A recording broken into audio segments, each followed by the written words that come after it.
ओम श्री शक्ति नमः। ओम श्री शक्ति नमः। ओम श्री शक्ति नमः। मंगल सिंह के पुत्र मुकुंद मुनि की काशी यात्रा, काशी महात्म्य तथा महात्माओं की मुक्ति। वशिष्ठ जी कहते हैं, इस प्रकार गृहस्थाश्रम में निवास करते हुए महामुनि मर्ग सिंह की पत्नी सुव्रता ने समय अनुसार एक पुत्र को जन्म दिया। इसके बाद पीटर ऋण से छुटकारा पाकर पाकर मुनि श्रेष्ठ मर्ग सिंह ने अपने अपने को कृतार्थ माना और विधि पूर्वक नवजात शिशु का जातकृत संस्कार किया। वे परम बुद्धिमान मुनि तीनों काल की बातें जानते थे। अतः उन्होंने पुत्र के भावी कर्म के अनुसार उसका उसका मर्त को मरकंडू नाम रखा। उसके शरीर में मर्ग गगन निर्भय होकर कंडू यज्ञ करते थे, अपना शरीर खुजलाते या रगड़ते थे, इसलिए पिता ने उसका नाम मरकंडू रख दिया। मरकंडू मुनि उत्तम कुल में उत्पन्न होकर समस्त गुणों के भंडार बन गए थे। उनका शरीर प्रज्वलित अग्नि के समान तेजस्वी था। पिता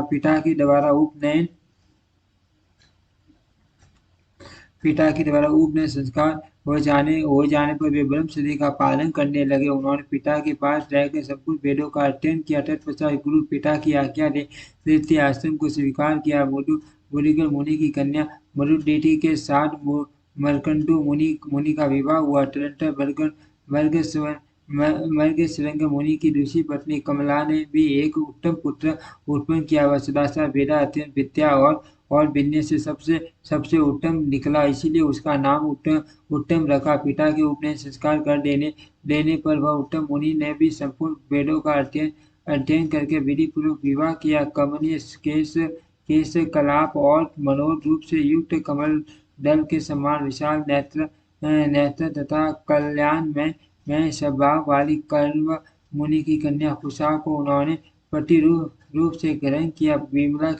विमला ने सुमति नाम से विख्यात पुत्र को जन्म दिया। सुमति भी संपूर्ण वेदों का अध्ययन करके ग्रस्त हुए। उनकी स्त्री का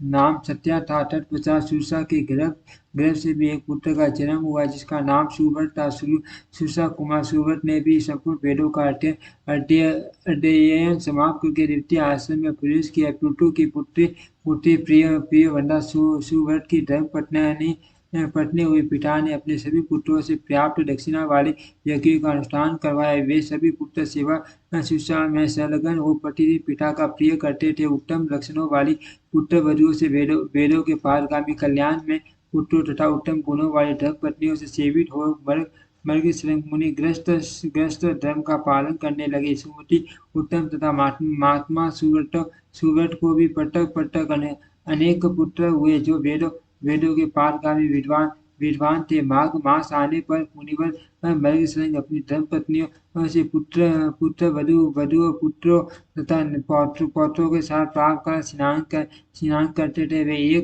वे एक माघ भी कभी व्यर्थ नहीं जाने देते थे। माघ आने पर स्नान, दान, शिव की पूजा, व्रत और नियम ये गृहस्थ आश्रम के भूषण है। ये सोचकर वे दिव्य श्रेष्ठ प्रत्येक माघ में प्राप्त स्नान किया करते थे। इस प्रकार सांसारिक सुख सौभाग्य का अनुभव करके उन महामुनि ने अपनी धर्मपत्नियों का भार पुत्र को सौंप दिया और 11 पट्टी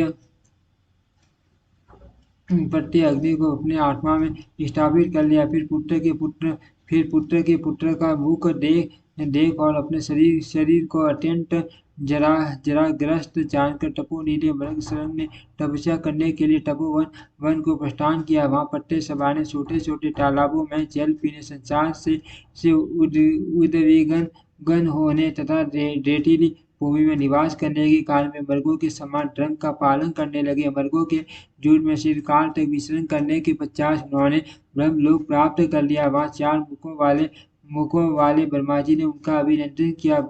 मुनिवर ब्रह्मशृंग दिव्य सिंहासन पर विराजमान हुए और अपने द्वारा उपार्जित उपमा रहित अक्षय लोगों का सुख भोगने लगे। तदनंतर एक समय प्रलय काल के बाद श्वेत बारह कल्प में वे पुण्य ब्रह्मा जी के पुत्र रूप से उत्पन्न हुए। उस समय उनका नाम रिभु हुआ और उन्होंने निदाद को कल्याण का उपदेश दिया। शील और सदाचार से संपन्न उनकी चारों पत्नियां पुत्रों के आश्रम में रहकर कुछ दिनों तक कठोर व्रत का पालन करती रही। तत्पश्चात जीवन के अंतिम भाग में बुढ़ापे के कारण उनके बाल सफेद हो गए, उनकी कमर झुक गई, मुंह में एक ही दो दांत रह गए तथा इंद्रियों की वृत्तियां प्राय नष्ट हो गई थी। मुनिश्रेष्ठ मुकुंद मरकंडू के मरुदगीध से कोई संतान नहीं हुई। उन्होंने माताओं की वैसी ही अवस्था देख मन ही मन इस प्रकार विचार किया, मैं माताओं को साथ ले स्त्री सहित भगवान शंकर की राजधानी में जाऊंगा। वहाँ वे मुमुक्षु पुरुषों के कानों में तारक मंत्र का उपदेश दिया करते हैं। ऐसा निश्चय करके उन्होंने पुरी की ओर प्रस्थान किया। वे मार्ग में काशी की महिमा का इस प्रकार बखान करने लगे।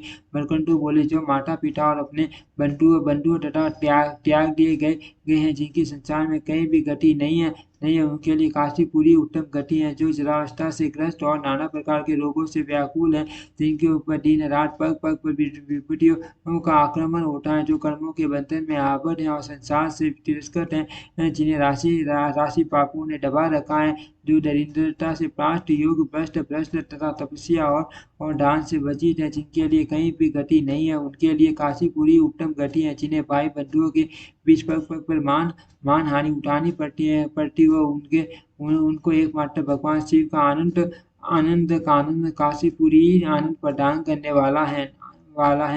आनंद कानून काशी में निवास करने वाले दुष्ट पुरुषों को भी भगवान शंकर के अनुग्रह से आनंद जनित सुख की प्राप्ति होती है। काशी में विश्वनाथ की आग के की आग से सारे कर्म में बीज भून जाते हैं। अथवकाशी तीर्थ जिनकी कहीं भी गति नहीं है, ऐसे पुरुषों को भी उत्तम गति प्रदान करने वाले हैं। वहाँ संसार रूपी सर्प से डसे हुए जीवों को अपने दोनों हाथों से पकड़कर भगवान शंकर उनके कानों में तारक ब्रह्म का उपदेश देते हैं। कपिल देव जी के बताए हुए योग अनुष्ठान से उससे सांख्य से तथा भट्टों के द्वारा भी मनुष्यों को जिस गति की प्राप्ति नहीं होती, उसे यह मोक्ष भूमि काशीपुरी अनायास ही प्रदान करती है। यह काशी की प्राप्ति योग है, यह काशी की प्राप्ति तप है, यह काशी की प्राप्ति दान है, और यह काशी की प्राप्ति शिव की पूजा है। यह काशी की प्राप्ति यज्ञ, यह काशी की प्राप्ति कर्म, यह काशी की प्राप्ति स्वर्ग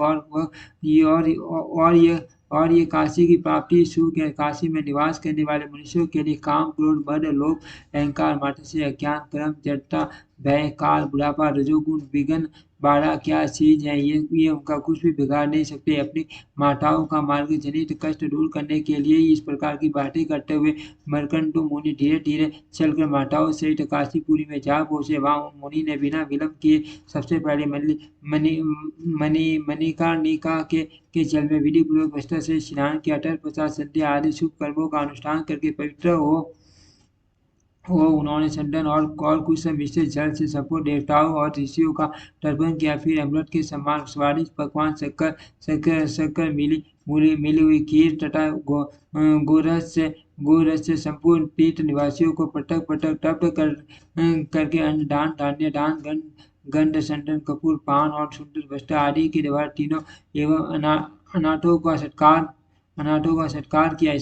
उसके बाद भक्तिपूर्वक ढूंढी राज गणेश के शरीर में घी और सिंदूर का लेप किया और 5 लड्डू चढ़ाकर आत्मीय जनों को विघ्न बाधाओं के आक्रमण से बचाते हुए अंतम क्षेत्र में प्रवेश किया। वहां समस्त आवरण देवताओं की यथाशक्ति पूजा की।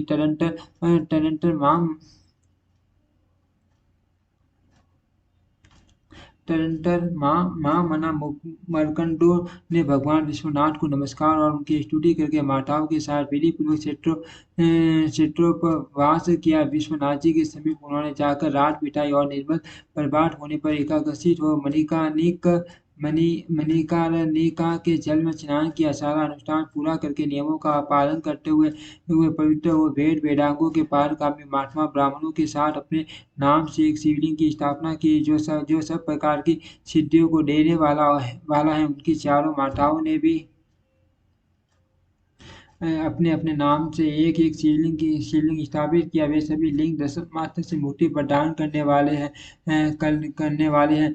ढूंढी राज गणेश के आगे मरकंड विश्व शिव का दर्शन करने से संपूर्ण संपूर्ण कार्य सिद्ध होते हैं और काशी का निवास भी सफल होता है। उस शिवलिंग के आगे शिवट द्वारा स्थापित स्थापित शिवटेश्वर नामक शिवलिंग है। उसके दर्शन से मनुष्य कभी विघ्न बाधाओं से आक्रांत नहीं होता तथा वह सदाचारी होता है। शिवटेश्वर से पूर्व दिशा की ओर कमल कमल द्वारा स्थापित उत्तम शिवलिंग है, जिसके दर्शन मात्र से मनुष्य संपूर्ण कामनाओं को प्राप्त कर लेता है। ढूंढी राज गणेश की दहली के पास पिंपल द्वारा स्थापित पिंपलेश्वर का स्थान है। उस लिंग के दर्शन से निर्मल ज्ञान की प्राप्ति होती है। पिंपलेश्वर वह से ईशान कोण में सूर्य शाह द्वारा स्थापित सूर्येश्वर नामक शिवलिंग है। उसके दर्शन से मनुष्य देवताओं का साम्राज्य प्राप्त करके काशी में आकर मुक्त होगा।